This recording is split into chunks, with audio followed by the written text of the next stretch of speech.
If they thought it was an accident, I don't think they would have ruled it homicide.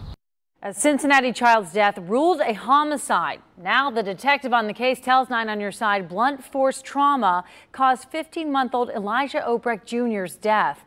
Good evening, everyone. 9 on Your Side's Ashley Zilka has been following this case now for months. Ashley, this is new information on this child's death.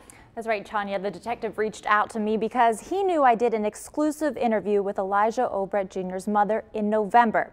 Elijah died in July of 2017. Now, almost a year later, that detective tells me there's more to the story. We don't go out to torture families who have lost a child.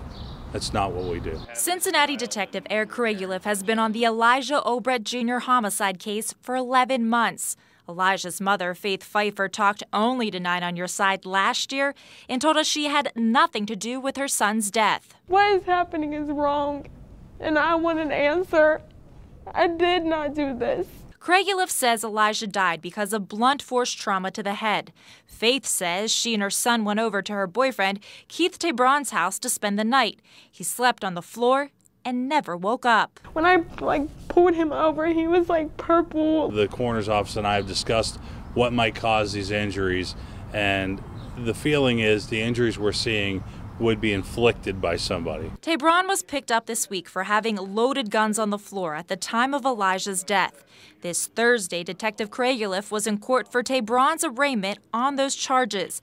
The detective asked for a higher bond. I believe that the motivation for asking for a high bond is to try to exert pressure on Keith to speak again for a third time now in an investigation that is, frankly, unrelated to the two charges that you have before you. Detective Kraguliff says his investigation finds Elijah was either hurt at Tabron's home or just before he arrived there. Faith and or Keith would have the answers to the question we're looking for.